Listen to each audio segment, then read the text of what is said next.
right.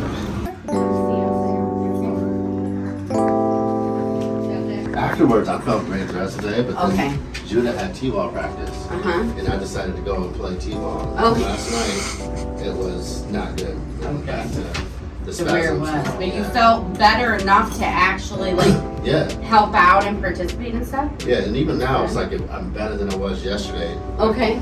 I can move, but last night was that was a struggle. I was up till like 3 a.m. having contractions. Contractions, huh? Contractions, but something like that. It felt as close as I can explain it. Right.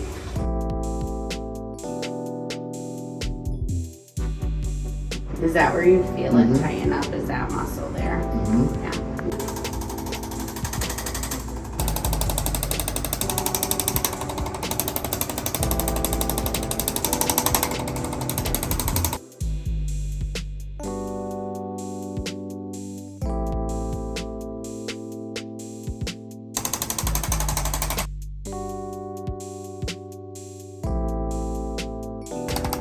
Keep breathing.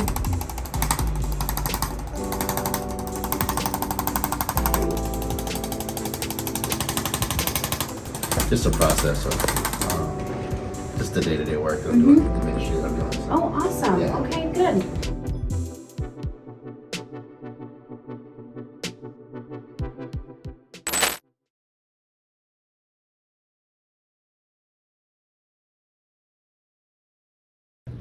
What was Nat talking about? So I was talking to two people about this week about feeling motivated and how we went to that life search conference, and I think they talked about it there, just living 1% better every day. Yeah, than the day before. And the day before, yeah. So that's what the model that I've been living this past year is just what can I do 1% better. Yeah, it may be hard. Like I was recording videos a couple days ago. I was just sitting on my phone, just scrolling. It was like it's so easy just to get caught up in just doing that. I was like, I don't feel like shooting videos. But once I got those videos done, yeah, it takes me like 2 or 3 minutes each video. I got to do 8 videos, so 30 minutes. But once I got through it, it was like I accomplished something. Yeah. I got something out for the world to see, and I created something. And man, sometimes I think it's just like, so where I'm at is like, a day like today is, right now on my schedule, the hardest thing to do is just to do like the support appointments. So raising support for the team is one of those things like, it's one of the most rewarding and exciting things, but also the hardest thing to do. And it's also boring to create content because I'm just literally just sitting here on the computer. I'm typing on the computer. But like truly, this is the stuff that people don't see. They don't, most of the stuff that I'm doing is like, it doesn't make for good content for YouTube, but it's like, that's just the lie that we tell ourselves. Because truthfully, everybody that's out there trying to like either build their business, their career, working their job, raising their children, building their marriage, whatever it might be, the mundane, day-to-day things don't seem to be like content that you're supposed to put out on the internet for people to see. But at the same time, it's part of that journey, and this is something that people don't see.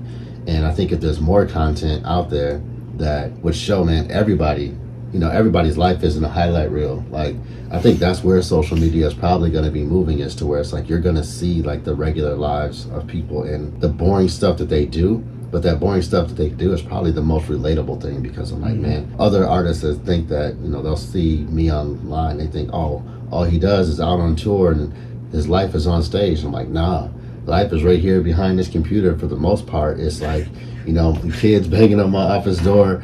It's, interruptions of like, man, my neck is out. I got to go to the chiropractor today. It's like these mundane day-to-day things that are the hardest things to figure out how to create content around. But it's real life. So yeah, I think you're right. Like, more people are gonna want to see real life situations. Like, what are you doing not on stage, kind of thing.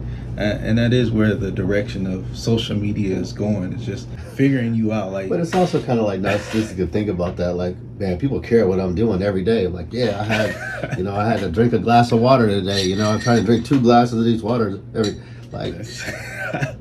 that's what I do. But I don't know. Maybe people are interested. Maybe they won't. But What do you think I do in my videos? They watch me eat. But that's what your thing is. I don't know. But it was like, hey, he's eating in this video. I want to see what he's eating today. Yeah. I got a long list of people that I want to reach out to, and I think the hardest part for me at this juncture of being where I need to really focus on building our support team for what we do is making that transition from being a musician to being a musicianary and raising that musicianary support and showing people the vision. And I think the hardest part is that not everybody sees your vision, and it's hard to share your vision with people when you're not sure how they're going to actually receive it. And I'm over it. It's that beginning stage of that hump to where it's like, you feel like and they talk about this and all, whether it's like somebody in sales or somebody like raising ministry support, because it feels like a sales job, when really it's not selling anything. It's really aligning my vision and what God has given me with people that also share the same vision. And like, the idea is that like, I'm not going to people to ask for support. I'm going to God for support, and he's going to bring the right people around me that believe in the vision, that see what we're about, that know what we're trying to do, and they want to get behind it. Like I was telling someone the other day, that's like, this process of bringing people onto the Oxen team, the support team that is the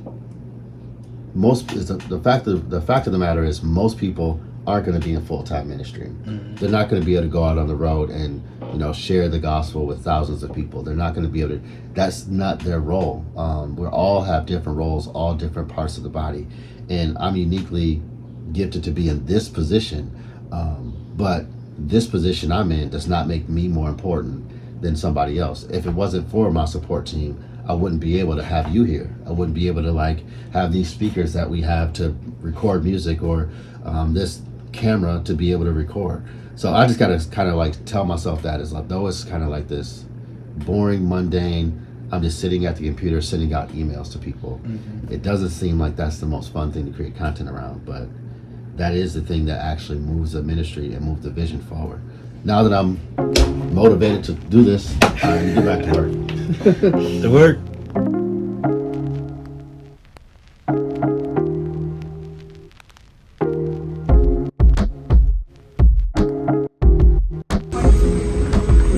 Yeah, what you can do though, what I've seen people do is they just